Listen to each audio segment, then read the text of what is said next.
She came stomping to my door, waving a paper like it was scripture, her eyes shining with fake power. "You owe $250,000 in violations," she barked, her voice trembling with excitement. My wife froze beside me, clutching our little boy's hand, while neighbors peeked from behind their curtains like it was a show. The paper had a giant HOA stamp on the top, but the signature at the bottom looked like a kid scribbled it with a crayon. I didn't bother reading a single word. I just looked her in the eye and said, "On my land? You sure about that?" Her smirk grew wider. "Don't play smart. We've already filed it with the county. If you don't pay, we'll foreclose your house. You and your family will be gone." She leaned in close, whispering just loud enough for everyone to hear. "People like you, Don T, belong here anyway." My son tugged on my sleeve. "Dad, are we in trouble?" I put my hand on his shoulder. "No, son, we're not." Karen laughed. "Oh, you're definitely in trouble. Cops will be here in 10 minutes. I made sure of it."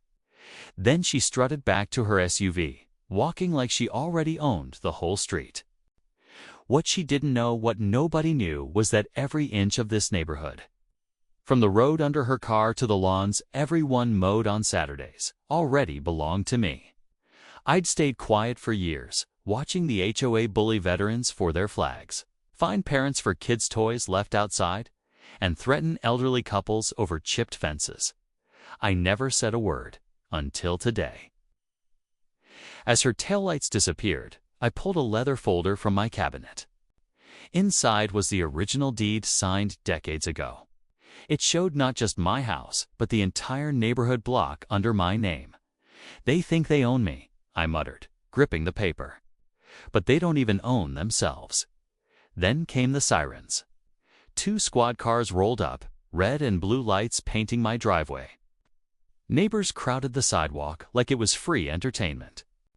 Karen jumped out of her SUV the second the cops arrived, waving her arms dramatically. "There he is. Arrest him. He's trespassing and refusing to pay HOA fines." One officer raised an eyebrow. "Trespassing? On his own property?" Karen scoffed. "This isn't his house anymore. The HOA has full rights. I've filed the notice. He has to leave." She shoved a stack of papers into his hands, her face twisted with fake authority. My wife clutched my arm. "Please don't let them take you." That was exactly what Karen wanted. The fear, the humiliation, the crowd watching me dragged away. The cop flipped through her so-called paperwork, his expression shifting from confusion to irritation.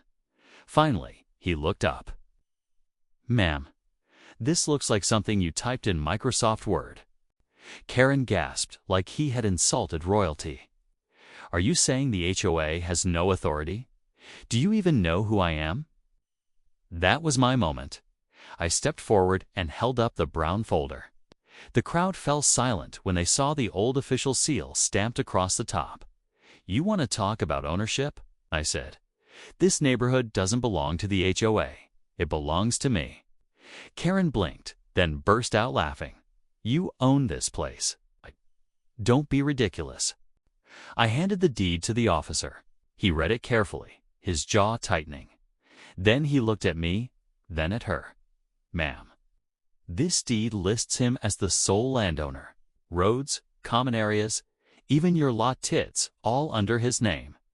Karen's face drained of color. That can't be real."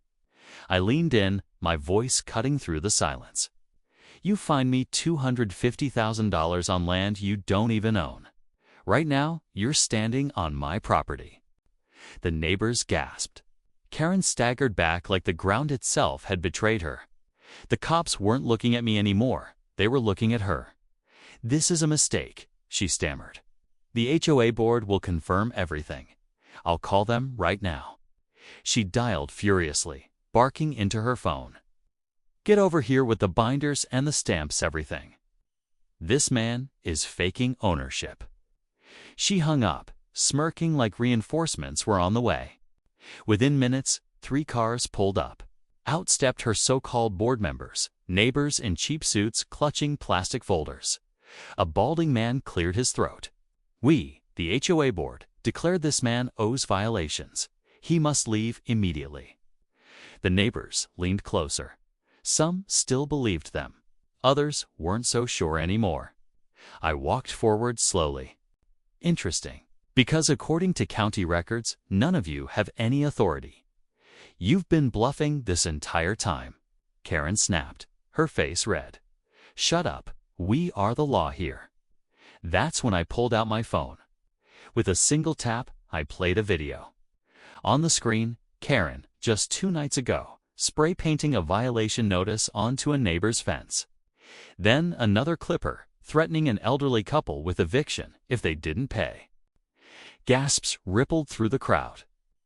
The cop turned to Karen, his expression hard. She froze. Where did you get that? I have cameras everywhere, I said calmly. Months of footage. You thought you ran this neighborhood, but I don't play by HOA rules. I own them. Her fake board shifted uncomfortably, already backing away. But Karen wasn't done. Not yet. Her face twisted with fury as she pulled out her phone again, pretending to call county officials. But I noticed she was just dialing random numbers. You think this is over, she shouted. I can still get you arrested. The county will back me. The officer stepped forward. Ma'am, no county official arrests people for HOA fines. Who exactly are you calling? Karen raised her voice into the phone, bluffing harder. Yes, he's refusing to comply. My name is Karen. I'm authorized. That's when I tapped another button.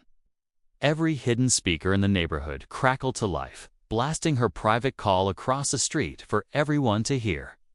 Neighbors covered their ears, some laughing, others shaking their heads.